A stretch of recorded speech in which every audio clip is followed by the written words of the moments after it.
Yo, let's go and welcome to the video. Gonna talk about shadow resist gear. So this is mainly for the first couple of weeks until the guild gets Hearts of Darkness to be able to make the crafted epic pieces. This is what's gonna tide us over until then. So first I wanted to go over, which slots will be good to look for shadow resist gear on and which slots are not. So weapon, we don't want to get rid of our weapon. Trinkets as well.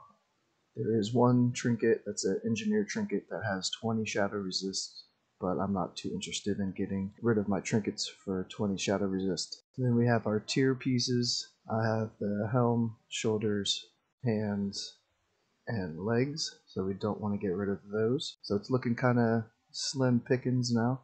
And this is where it's going to depend player to player, because we want to try to keep our hit maxed out too. But our neck, we're going to get 40 resist from the Black Temple Attunement, so neck is going to be one of our slots.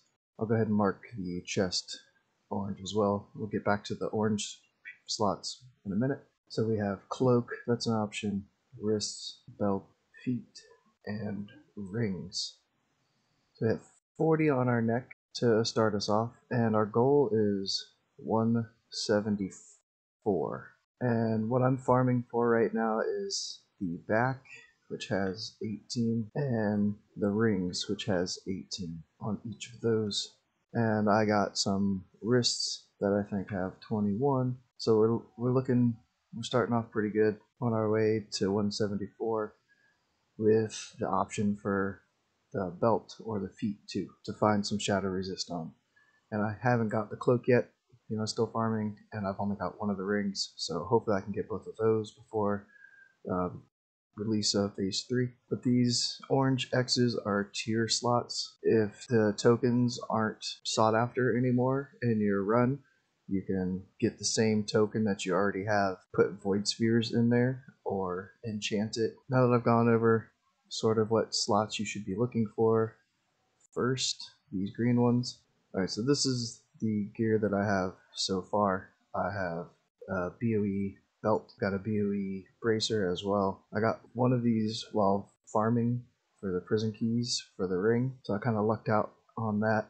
And then the other one I just had in the bank from a couple weeks ago. But right now, with what I have, I'm only at 106, so I've got a little more work to do. I gotta try to get another ring, try to get that cloak, and then I can enchant the cloak for 15, and that should get me pretty close. And then if I still need more after getting the cloak and the second ring, then we've got time to get another tier token and put void spheres in the gem sockets. Now, there's other enchants you can do. You can put the shadow armor kit for +8 on your gloves, pants, boots, and chest, I think it is. But I wouldn't want to get rid of the 20 spell damage on the gloves or the leg enchant. So we could put it on the boots and the chest if we need to. So there's a couple other options too if you're really in a bind and you haven't been getting any shadow resist pieces and the raid days coming up. You could get the Flask of Chromatic Wonder, increases resistance to all schools by 35.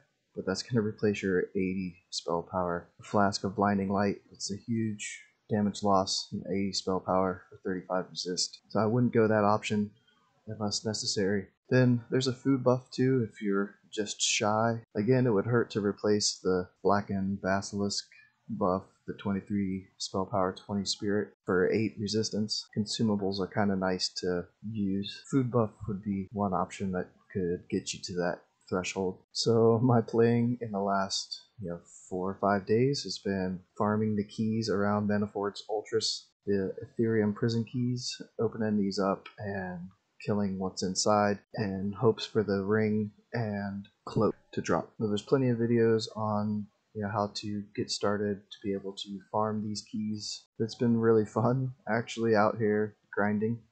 I haven't had fun grinding stuff in a long time in game, so this has been really nice. And the farm is doing multiple things for me. It's helping me level my enchanting by dropping a guaranteed at least green every single prison that you open. So I'm DEing all these greens, getting enchanting mats, leveling that up. I'm getting netherleaf cloth, tons and tons of it, to just turn the bandages of vendor, lots of gray stuff to vendor. So a week ago I had 500 gold, I'm up to 1500 now. mostly from farming here. And then also getting my consortium rep up to get the monthly gem. You turn in the prisoner ID tags to get consortium rep. So I'm almost revered with them. Yeah, up until phase 3 release, this is probably where I'll be out here farming. It's not too bad contested wise on this server. So like I said at the beginning, it's gonna vary person to person, you know, what items, what slots you can choose from to try to maximize keeping your hit capped and your tier piece set bonus. So if you have any questions, let me know and I'll try to give you some suggestions. But there's plenty of options enchanting wise, gear wise, that are out there. So hopefully you're able to snag a couple BOEs. And for now, it's back to farming these prison keys. So I'll see you all later.